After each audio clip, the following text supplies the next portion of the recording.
Shalom. Today is day 53 of the war. It is November 28th. It is 5 p.m. here in Israel, 10 a.m. on the East Coast. Let's jump in with good news right away.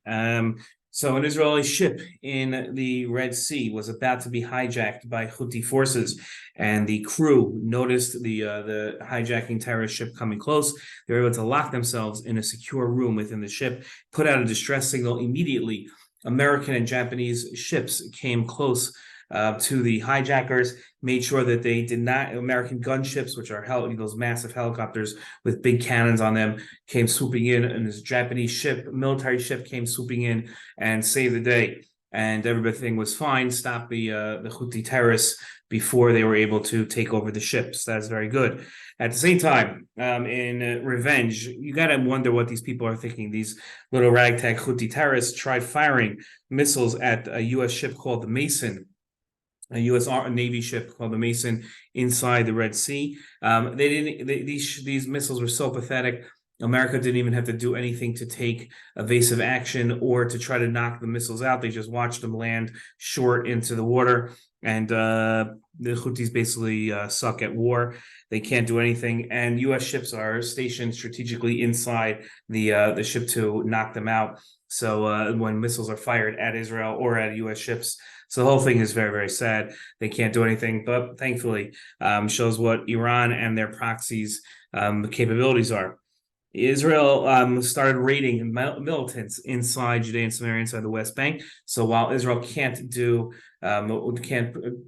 perform war activities inside Gaza because of the ceasefire and the hostages switching for Palestinian terrorists being freed from jails, Israel can still carry out attacks inside the West Bank, inside Judea and Samaria, and they raided Ramallah, which is the capital of the Palestinian Authority inside the West Bank. They killed terrorists, and many of them surrendered.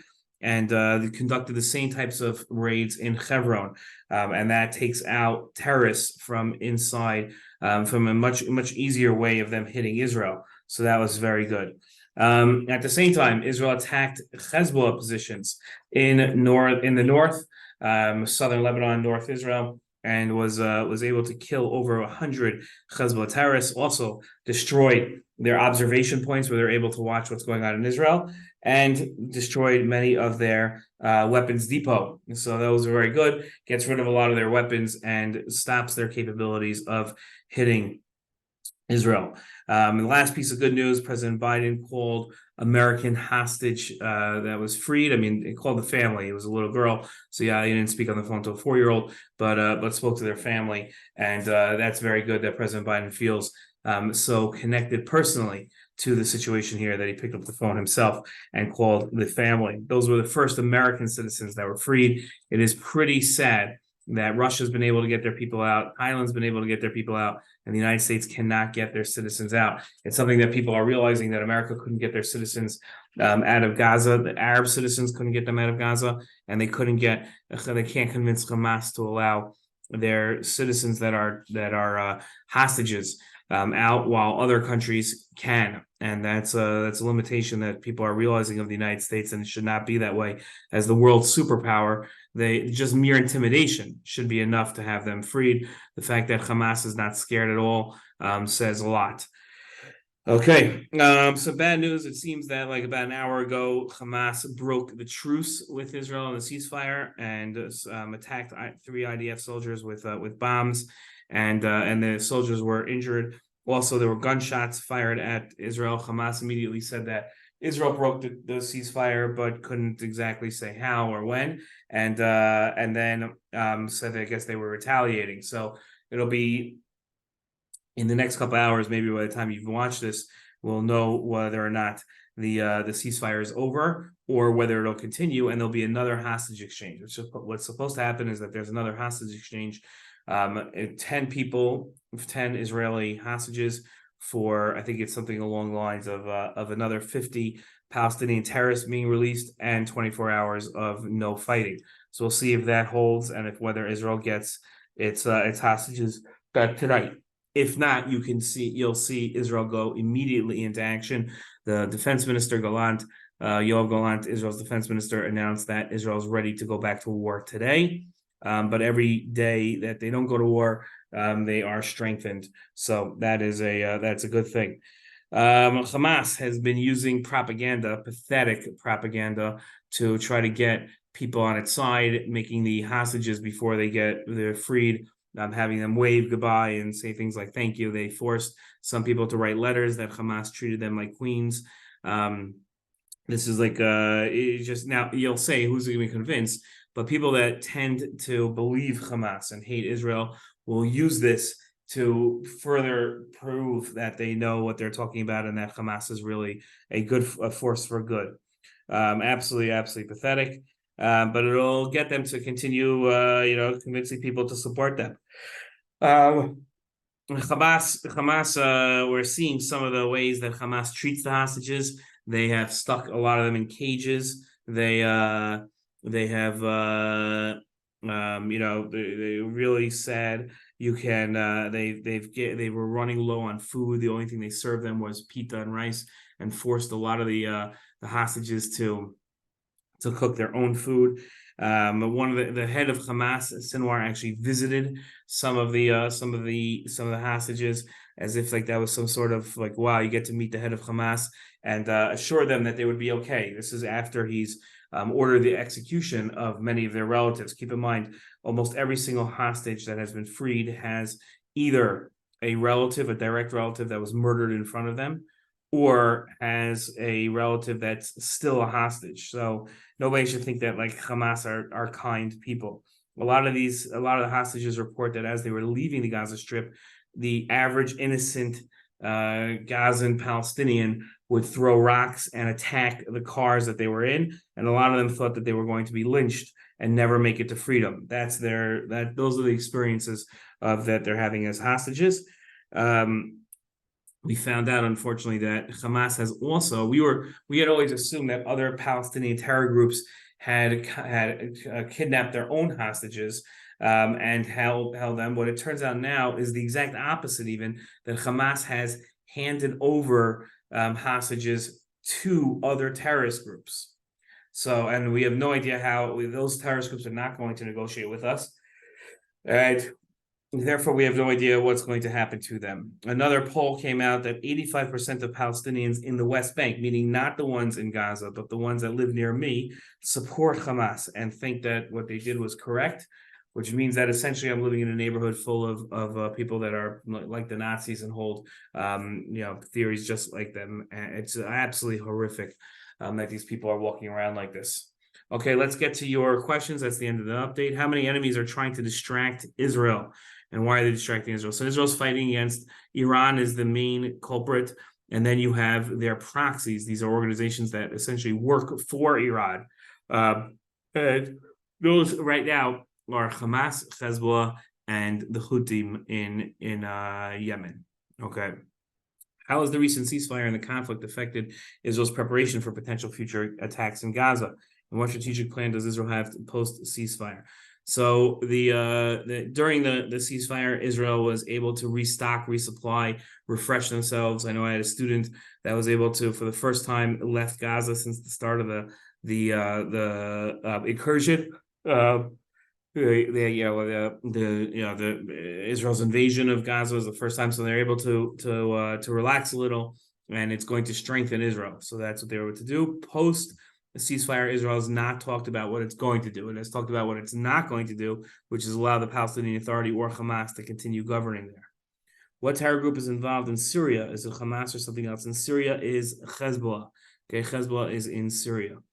Overall, how can we really know if Elon Musk is pro-Israel when he posts anti-Semitic tropes and reposts over anti-Semitic posts?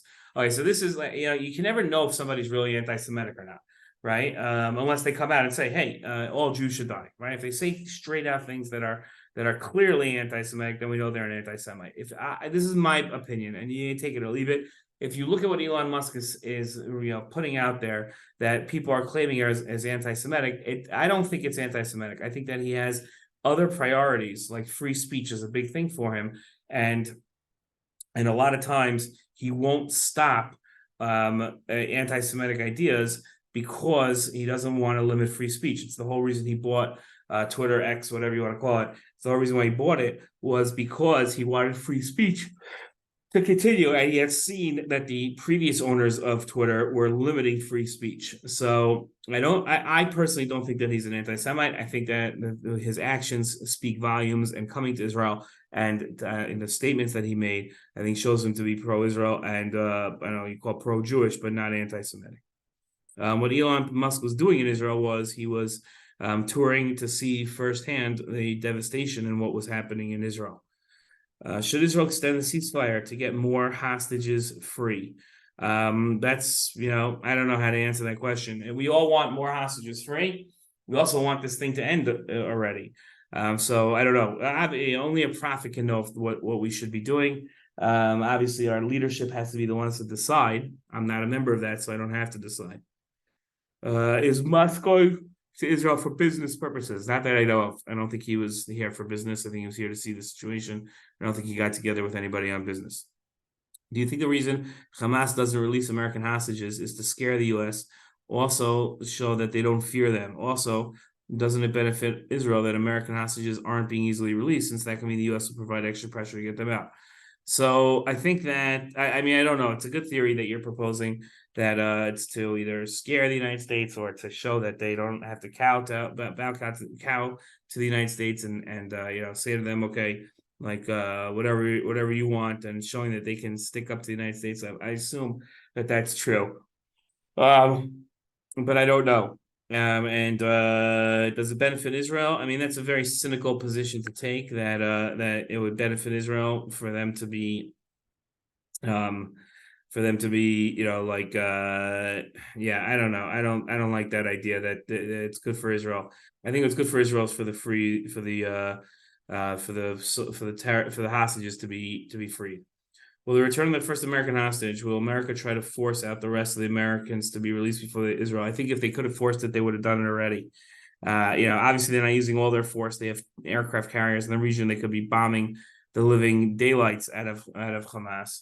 But yeah. Is Israel going to implement even more security, since there are now 150 prisoners who all pose a threat being released? I don't know. I hope so, because these terrorist prisoners that are being released from Israeli jails are within 10 minutes drive of my house. I've probably passed a bunch of them already. And the fact that they're out on the streets, I don't know what more security they could put in. Hopefully they have people watching them. I just don't know what they could do. Okay. Shouldn't countries supporting Hamas also respect the ceasefire and not attack Israel while they are at a ceasefire with Hamas? Is there a way Israel can make this a deal with ceasefires in the future? No, because they're all separate groups. So they all have to be negotiated separately. So I don't think Israel could have that expectation or really do it anyway.